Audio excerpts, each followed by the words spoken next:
Alright, the truth. The truth is good. We want to know the truth, at least. That's the basic premise. We want to know the truth because truth is needed to make the best decisions. We make the best decisions by having the most accurate facts and information, and that's what truth conveys. It conveys the stuff that is real, the actuality of the reality we live in. It conveys facts and information, and we need these facts and information to make the best decision to get to where we want to go. That's why the truth is vital in the decision-making process. Of course, the truth isn't always welcome, so let's discuss that. So I think few people will argue against we need truth in order to make the best decisions. Of course, we don't always make the best decisions. There are very few people, again, that will argue that we as people always make the best decisions. And there are reasons why we don't always make the best decisions, why sometimes we make mistakes in whatever it is that we may be doing. A few of those reasons may be that there's constantly always this, point this as a fog of war that prevents us from seeing the entire picture in whatever field we may be in, whether it's making a career decision or a decision in our relationship with a friend or in a more romantic relationship, whatnot. When we're making decisions, whether it's being with people, with objects, such as which screw fits in which hole. Sometimes we don't have the most accurate information, and therefore we don't make the best decision, for lack of better words. That's one reason. The reason being that sometimes we don't know everything, and that leads to us needing to make do with whatever it is that we got in order to get to where we want to go based on the action we're able to take right now. Even though it may not be the best action, it's an action that we can adjust later in time, but we won't get anywhere unless we act now. We won't get anywhere if we just sit on our hands. That's one reason. Reason being that we don't always have the most accurate information. Of course, another point is that few, again, would go against me when I say that human beings are not perfect. We are filled with emotions, irrationalities, insecurities that sometimes fog our decision-making functions, which prevents us taking the best course of action. And that's another reason. Besides just not having the right information because of this fog of war, we also have all these complexities within the human psyche that convolutes our ability to take the correct course of action, from seeing the correct course of action, even though sometimes we have the information available and we sometimes don't see it.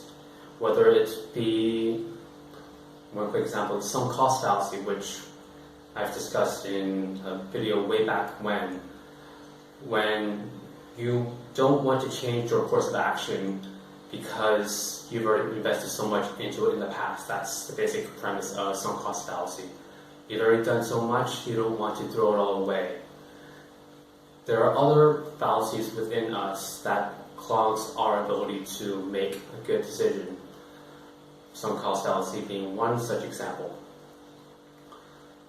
So when you are telling the truth to someone, you're trying to convey people with information that you have that this other person may not have. There's an asymmetry between what you know and what they know, and you're trying to level it with them so they can make a better decision. Sometimes this information is not well met because of, again, these fallacies that exist within the human psyche. Sunk cost fallacy or Stockholm syndrome, which we have not discussed before, which is probably a topic for a different video. We're going to get sidetracked. We're going to digress if we talk about that. So many fallacies and emotions, insecurities that fog our ability to make good decisions. One being all of these, again, emotions that run inside our heads, like happiness, sadness, anger, insecurity, etc. They fog our ability to make concrete, accurate decisions. So sometimes when you have, again, back to the point, you're trying to convey this good information to someone else in order for them to make a better decision, to make a better course of action, a better plan to get to where they want to go. Sometimes that information is not welcome because of all of these things that go inside the human head that aren't so easy to understand. So this sounds a bit complex, so in order to bring this back from the abstract to something a bit more concrete, I'll give a quick example. So I remember a while back in some country, I was talking to this woman, and this woman, she is in her early 30s, and she was telling me how she wanted to get married and have children at this later stage in her life. I was listening a little bit about her and a little bit about her history, just mostly surface level, and I began to, based on what I knew, what I was familiar with, giving her the truth, saying that she's in her early 30s, and that based on biology, a woman is most fertile, most able to have children in her 20s, and she needed to hurry up and find that right man in order to get what it is that she wants. She is not getting any younger.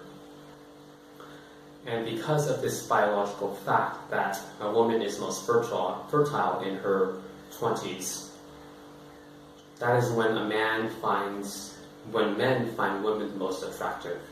And because she has already exited this period of her life, she's not going to be as attractive as time passes on. Imbecile. Of course, I'm referring an imbecile to myself, of course. This is conveying the truth to another person, and it's not being welcomed, this truth. It's being perceived as criticism. Because oftentimes people are not so welcome to the truth. Sometimes the truth hurts, especially when it's a truth that they don't have full control over. So instead of just conveying all this truth to other people that could hit their pain points, even if you have the best of intentions, sometimes you're conveying this information to these people, this truth that you know that, hey, you're being used by this person, or you're making the wrong career decision because of that reason. You're trying to help these people. Sometimes people don't want to be helped.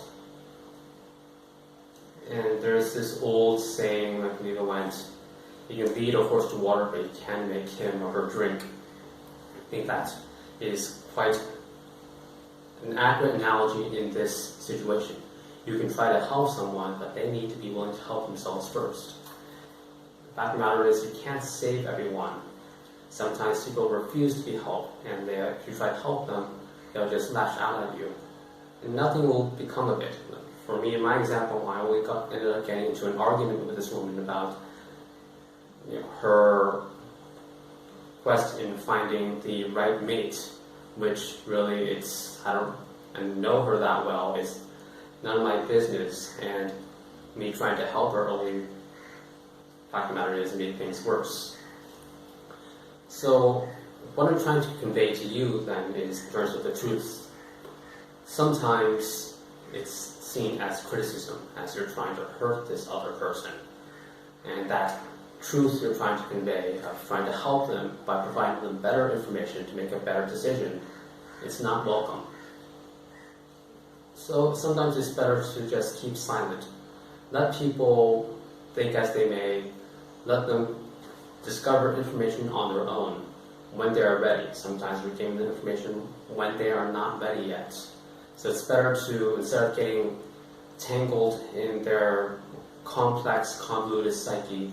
Just let them figure it out on their own when they are willing to accept this new information.